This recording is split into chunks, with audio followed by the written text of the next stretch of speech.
Salut les gens et bienvenue dans ce premier hors-série de Stade Obscur qui clôture la première saison et annonce celle à venir. Au cours de cette saison 1, nous avons vu que le sport peut très bien s'intégrer dans l'univers cinématographique. Et à un autre niveau, il y a certains sportifs qui ont bien su s'intégrer en devenant eux-mêmes acteurs.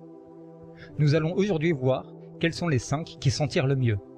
Oui, c'est un top 5, parce que j'aime faire des tops et que si je peux prendre 50 vues en plus, il y aurait tort de s'en priver. Et évidemment, si je ne suis pas subjectif, ça ne servirait à rien. Par conséquent, je serai seul juge, avec quand même un brin de recherche pour donner l'impression que c'est sérieux. Pour ce faire, nous prendrons en compte l'importance des deux carrières, au sport et au ciné. Et on va démarrer avec ceux qui n'entreront pas dans le top 5. Hors classement, donc totalement dans le désordre et tels qu'ils me viennent à l'esprit, ou plutôt tels qu'ils sont écrits sur mes notes, parce que oui, j'ai pris des notes pour faire ça, et que j'ai plus ou moins trié afin de les regrouper.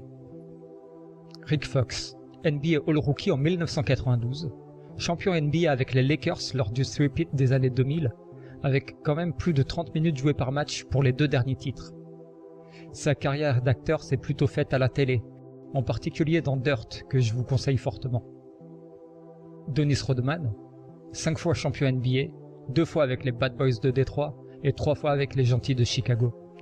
Près de 12 000 rebonds en carrière, ce qui nous fait une moyenne de plus de 13 rebonds par match. Au cinéma, seuls 2 films à mettre à son actif.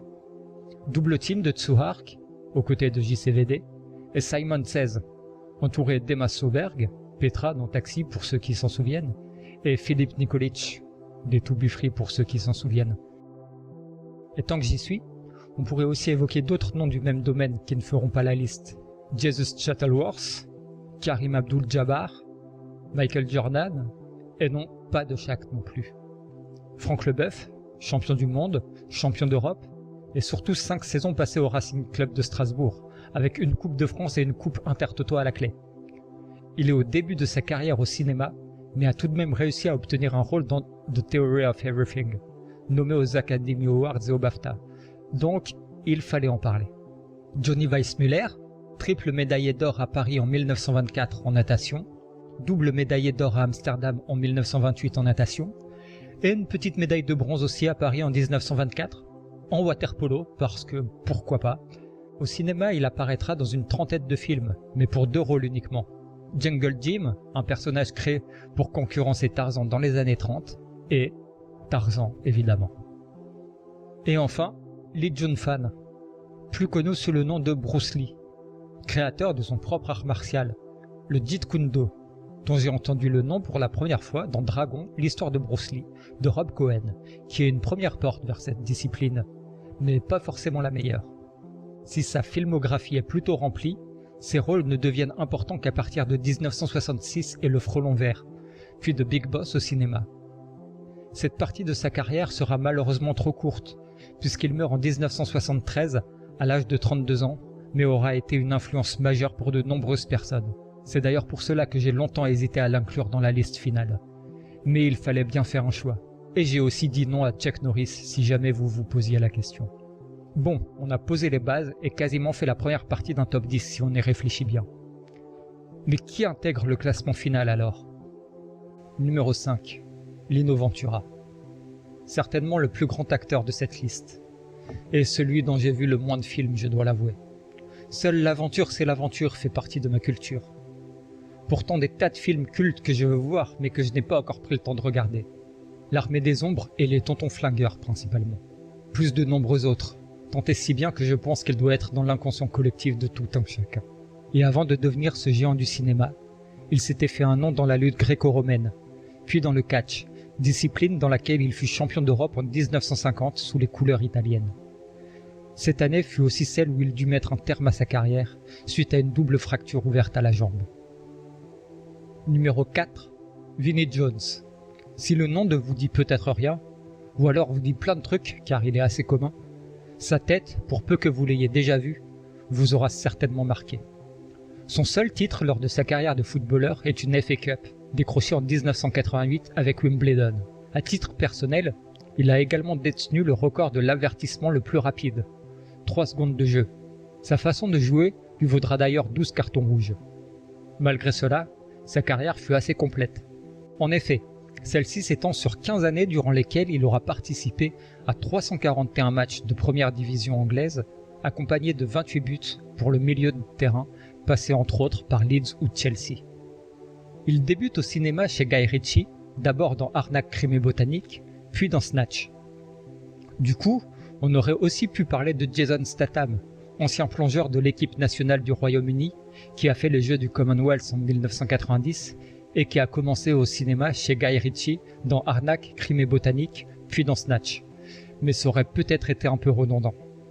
Vinnie Jones est, pour moi, le méchant des années 2000, le summum étant atteint de The Midnight Matrix de Rue Kitamura. Ne connaissant pas sa filmographie, en faisant quelques recherches, c'est-à-dire en allant sur Wikipédia et IMDb, j'ai pu constater que celle-ci était bien remplie, mais je ne me prononcerai pas sur la qualité des œuvres. J'ai aussi découvert qu'il avait joué dans Galavant, série que je n'ai pas vue, mais dont j'ai entendu bien partout.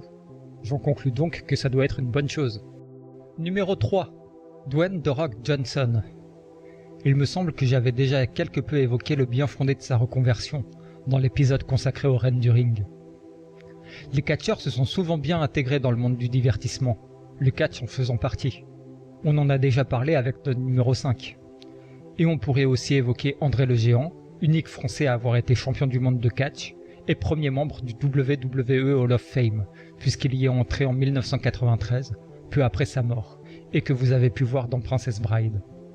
Depuis les années 2000, la transition du ring vers le grand écran semble s'être accélérée, avec par exemple Quinton Rampage Jackson dans l'agence Tourist, ou Dave Bautista, plus connu sous le nom de Drax dans Les Gardiens de la Galaxie. Néanmoins, si l'on doit choisir quelqu'un qui représente le mieux ce pont entre ces deux mondes, Dwayne Johnson apparaît comme le meilleur symbole. Le palmarès du futur président des États-Unis, The Rock Hanks 2020, est impressionnant. 2 fois champion de la WCW, 8 fois champion de la WWF, WWE et triple couronne. Au cinéma, s'il a commencé par des rôles d'action qui collaient parfaitement à sa carrure, il a cependant réussi à en sortir un peu et à rajouter de la comédie à son jeu et à se constituer une filmographie assez intéressante. Numéro 2. Arnold Schwarzenegger. Nous avons évoqué le futur président des États-Unis. Il était impossible que le 38e gouverneur de Californie n'entre pas dans cette liste. Dans sa vie, Arnold Schwarzenegger aura vécu plusieurs vies. L'une de ses premières consistait notamment à participer à des concours de force athlétique, d'haltérophilie ou encore de bodybuilding. C'est dans cette discipline qu'il sera le plus récompensé, avec 3 titres de Mr. Universe et 7 de Mr. Olympia. Cette compétition sera d'ailleurs au centre de Pumping Iron, l'une des premières apparitions d'Arnold à l'écran en 1977, après avoir tout de même participé à d'autres aventures cinématographiques, telles qu'Hercule à New York, son premier rôle, ou Stay Hungry, drame de Bob Rafelson, qui lui vaudra d'ailleurs le Golden Globe de la révélation masculine en 1977.